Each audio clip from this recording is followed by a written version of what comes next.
Welcome back, everyone. Today, we're not just looking at ideas. We're going to give you a real plan for lasting change. That's so true. We're talking about change in your life and, specifically in your English learning journey. Exactly. And if you're listening, you're probably looking for knowledge, but also for a way to take action. hmm And our topic today is all about consistency and the art of leaving what people call the comfort zone. I want to talk directly to you, the listener. Just think about this for a second.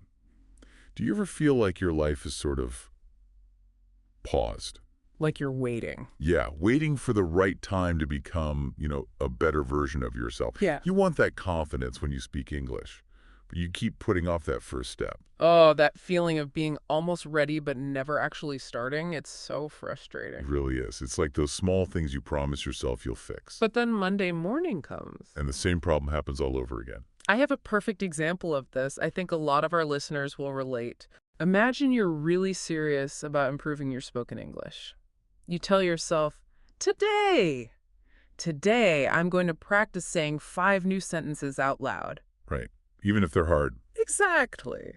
But then the evening comes, you're tired, you turn on Netflix. And you say, I'll definitely start tomorrow. and tomorrow never comes. Uh, It's always tomorrow. Or what about this? Maybe you always rush out of the house in the morning, I do this sometimes. and every single time you forget your keys or your important work papers, and you tell yourself, okay, tomorrow I'm going to put them right by the door.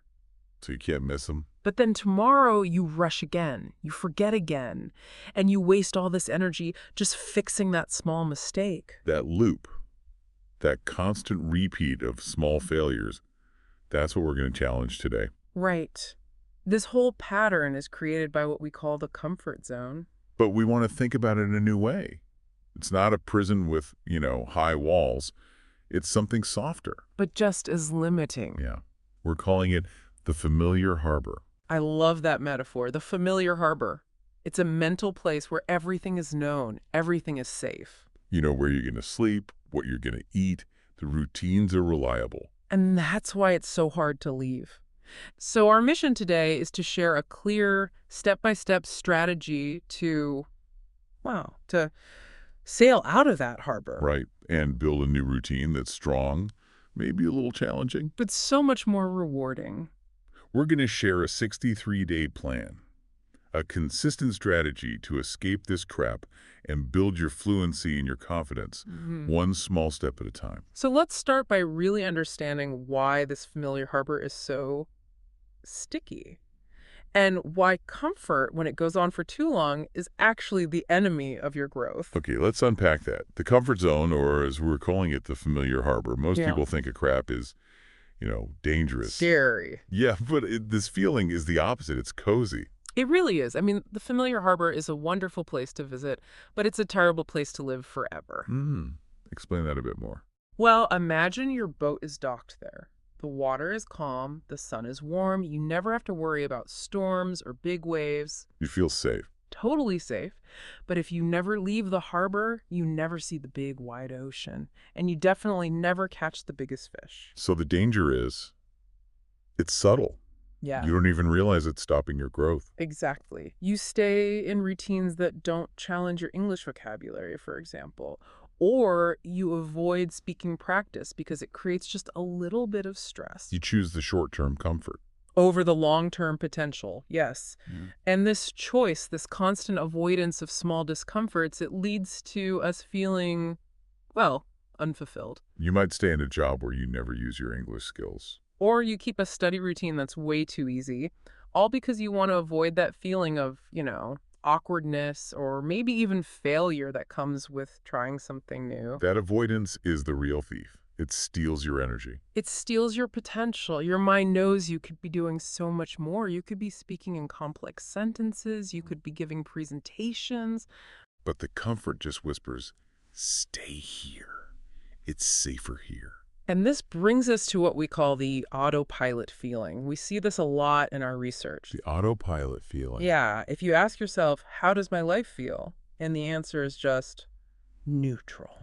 Not terrible, but definitely not amazing. Exactly. Well, Okay. That is a huge sign that you're on autopilot. I think we've all been there. It's that repeating pattern. Wake up, go to work, Scroll on your phone for an hour or two. eat the same easy dinner, go to sleep. You're surviving, but you're not thriving. Yeah. You're using the minimum amount of mental energy to exist. And there's a real cost to that. Your brain actually gets tired of making decisions. So when you do the same thing every day, your brain thinks, great, I don't have to think. I can save energy. But that energy saving comes at the cost of feeling alive. Yes, that quiet frustration, that little voice in your head saying, I should be speaking better English, or I should be more active. That's the alarm bell. That's your alarm bell ringing. It's telling you it's time for a change. And it's telling you that the longer you stay in that comfortable state, the smaller your belief in yourself becomes. You start to believe you're just not the kind of person who makes big positive changes. And that is exactly why we need a strategy, one built on consistency. The good news is, change doesn't need to be this giant, scary jump. Now, It just needs small, consistent movements. And we're going to break it down into 3 simple blocks of 21 days each. 3 times 21. So 63 days total, just over 2 months. That's it. So why 21 days? What's so special about that number? Well, without getting too scientific, think of it like this. When you do something consistently, your brain literally starts building a new mental highway. Highway, okay. The first time you try to speak English without translating in your head, that mental road it's very bumpy and slow. I know that feeling. But after you do that same action for 21 days, your brain says, oh, okay, this is important. Let's make a smoother, faster road for it. So 21 days is enough time to start forming that new pathway, that new normal. It is. It's long enough to push your brain to recognize the new behavior, but, and this is so important, it's not so long that it feels overwhelming. Right. If you think you have to master, say, all the English prepositions in a year, you'll probably quit on day 3. Of course. It's too much to handle. But 21 days. That feels possible. It feels possible. Your brain can accept that. You can commit to that. And the great thing about this 63-day strategy is that once you see even the smallest result after the first 21 days, That feeling of success. that small victory pushes you forward into the next block and then the next. It builds on itself. This strategy works for anything, really. Reading more, learning business English. Anything. The steps are the same. Moving from just starting something to truly becoming a new version of yourself. So let's get into that first, most important block. Phase 1. This is all about building trust with yourself. Okay, phase 1, days 1 through 21. The main goal here is a word we use a lot. Momentum. Momentum. It's the feeling of movement. Yeah, like if you're pushing a really heavy object, it's hardest to push right at the very beginning, right? Mm-hmm. But once it starts rolling, it gets easier. That's momentum. And in this first phase, we're looking for consistency, not perfection. So important. You do not need perfect grammar on day 1. You don't need to memorize 50 words. You just need to. Show up every single day and do the thing you promised yourself you'd do. The real secret here, and our sources really stress this, is the small promise. Yes. If the goal is too big, your brain will resist immediately. The whole point of this stage is to prove to your brain, hey, I'm dependable. Let's make this really specific for our English learners. If your big goal is fluency, don't promise yourself 2 hours of study a day. That's impossible. It's overwhelming. Instead, make a small promise. Like what? Like, I will listen to one short English news summary while I make my breakfast, or I will speak for just 5 minutes a day to myself in the mirror. Without worrying about mistakes. Without any pressure. Just doing it. Here's another one. If you struggle with new vocabulary, don't try to learn 20 new words a day. No, that's way too much. Instead, promise yourself, I will find one word I don't know in a song I like, and I'll write it down, and I'll use it in one sentence today. It should feel almost too easy. That's the point. Right. When you set the bar that low, you basically guarantee success.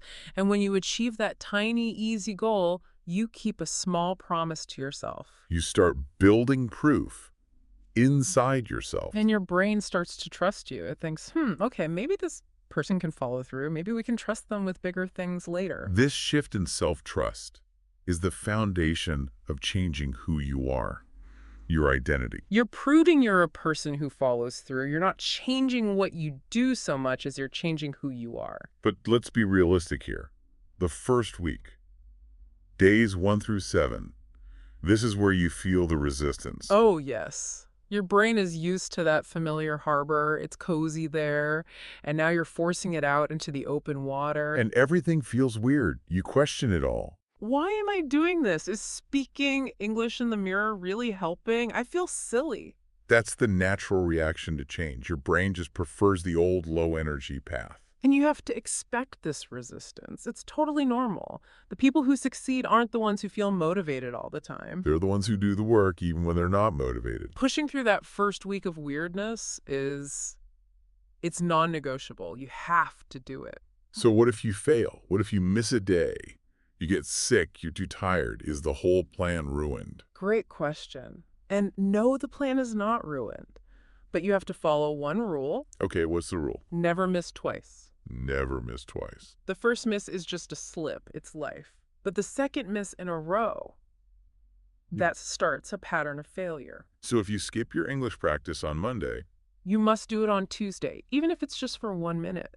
You have to break that pattern of 2 failures in a row. that's such powerful advice. So if you push through that initial resistance, something pretty amazing starts to happen around week 2, maybe day 14 or 15. That's when the internal shift happens. You don't suddenly speak perfect English, but you feel a little lighter, a little more energetic inside. You feel better about yourself just for showing up. Exactly. You feel the return of your own potential. And people around you, Yeah. they haven't noticed anything yet. Your classmates, your family, Right. they haven't said anything. But you feel that internal pride and that feeling, that proof that you are now someone who doesn't quit. That is the real success of phase 1. So we have to emphasize this. Phase 1 is less about results that other people can see. And it's all about changing your internal identity. You're proving you're dependable, you're strong, and you're worthy of growth. And that self-belief is the fuel that lets you sail into the next stage. So keep the promise simple, show up every day, and build that trust. Which brings us to the stage where the outside world finally starts to see your progress. Welcome to phase 2, days 22 to 42. If you've made it this far, first of all, congratulations. Yeah, that's a big deal. You've already proven you can create a habit. Now we enter the stage of validation.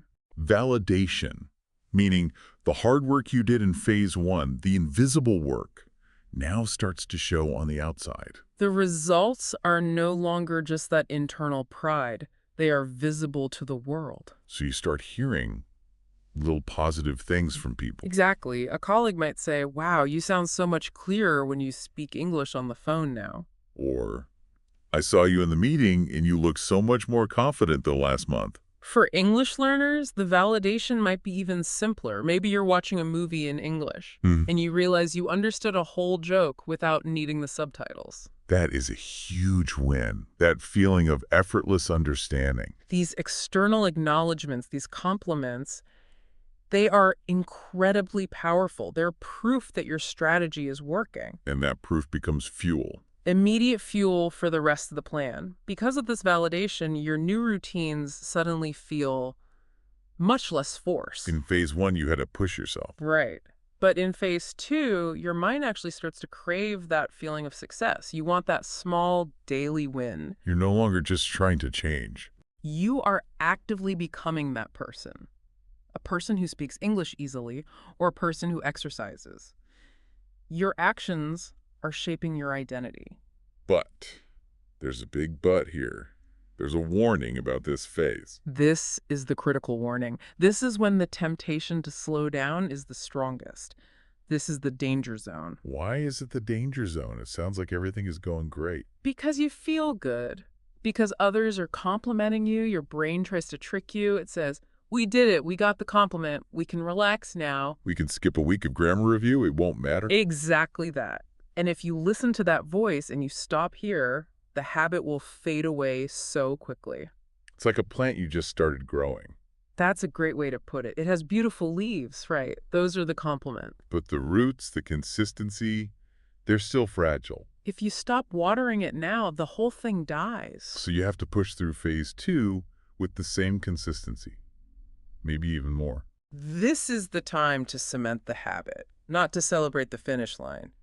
Maybe you take that 5-minute commitment and you increase it to 7 minutes, just slightly. Just to keep that momentum going forward. And a great tool for this is to track your streak. The number of days in a row you've done your task. Right.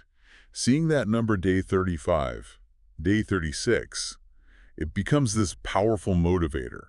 You don't want to break the streak. No one wants to break the streak. And when you push through this phase successfully, something deep changes. You stop chasing motivation every morning. You stop needing a big reason to start. You just start living it. The routine is just part of your day, like breathing. The effort you put in now makes the new behavior automatic. You're taking that new highway your brain built and you're upgrading it from a dirt road to a smooth, multi-lane road. And that powerful consistency is what brings us into the final and most rewarding stage. Okay, phase 3, the new normal. Days 43 to 63 and beyond. You've reached it. And if you are here, you are no longer a person who wants to change. You are a person who has changed. This is where the transformation truly sticks. Something really powerful happens here. Your new habits, they stop feeling like tasks. They don't feel like things you have to force yourself to Things do. feel like they feel natural. This is the new normal. Think about something simple, like making your morning coffee. You don't need a checklist for that. You just do it. Right. That's what phase 3 feels like for your new behavior. Practicing your English notes is no longer a chore. Exactly. You don't wake up thinking, ugh, I need to practice my pronunciation today. No, you wake up and you want to listen to a challenging podcast. You want to review your notes because your mind actually finds value in it now. It's not a heavy task anymore. It's a rhythm, a natural groove in your day. And because you changed your internal world, the world around you changes too. This isn't magic. It's cause and effect. People talk to you differently because you communicate with more confidence. You walk differently. You have more energy. You even think differently.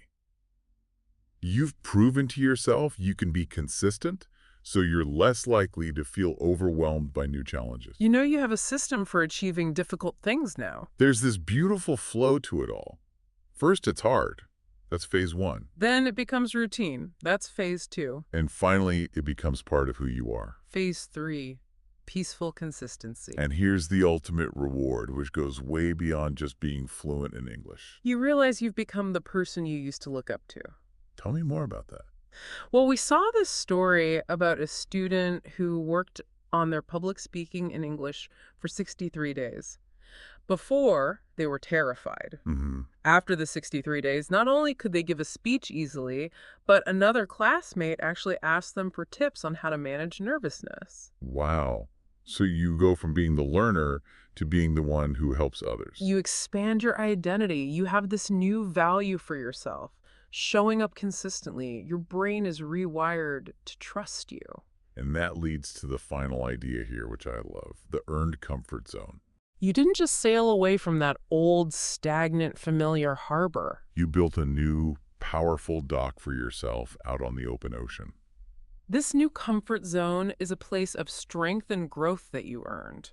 It's not a place of hiding or staying on autopilot. It's a place you stepped into with strength and confidence. You're no longer living in the world of someday I'll be fluent. You're living in the world of I am consistently practicing and improving right now.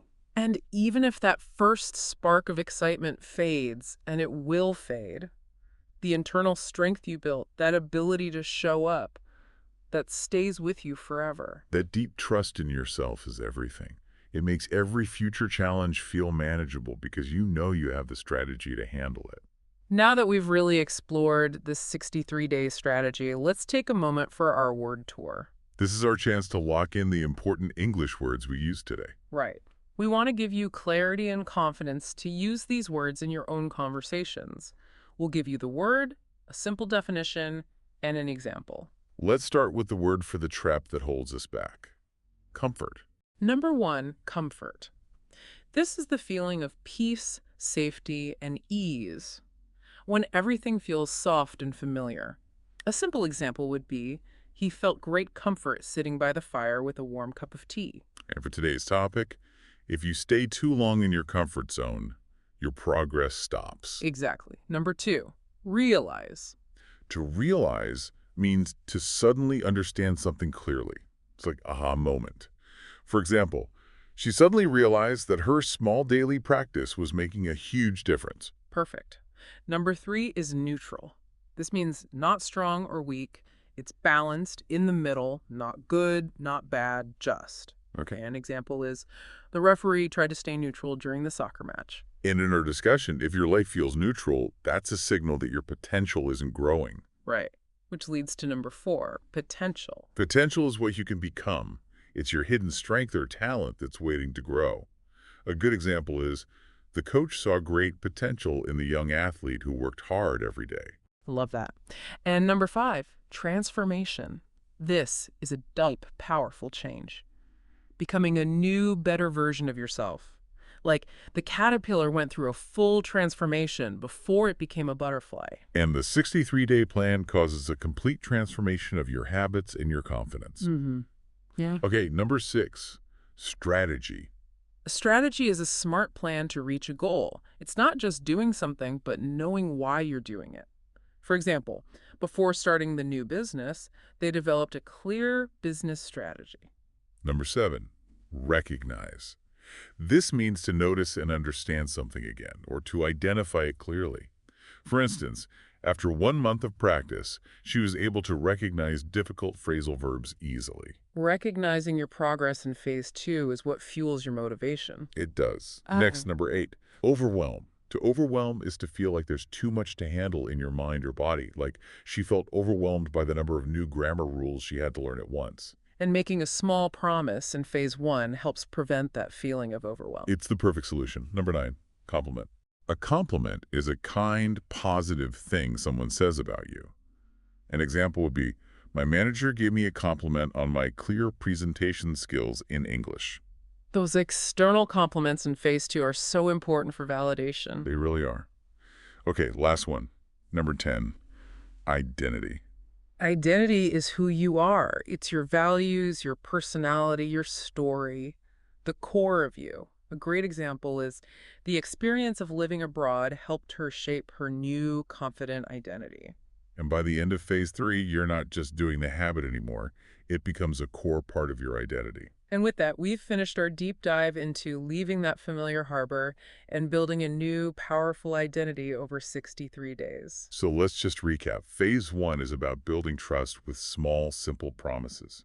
The goal is momentum, not perfection. Phase 2 is about outside validation and pushing through that critical temptation to relax when things start feeling easy. And phase 3 is when your change becomes your new normal.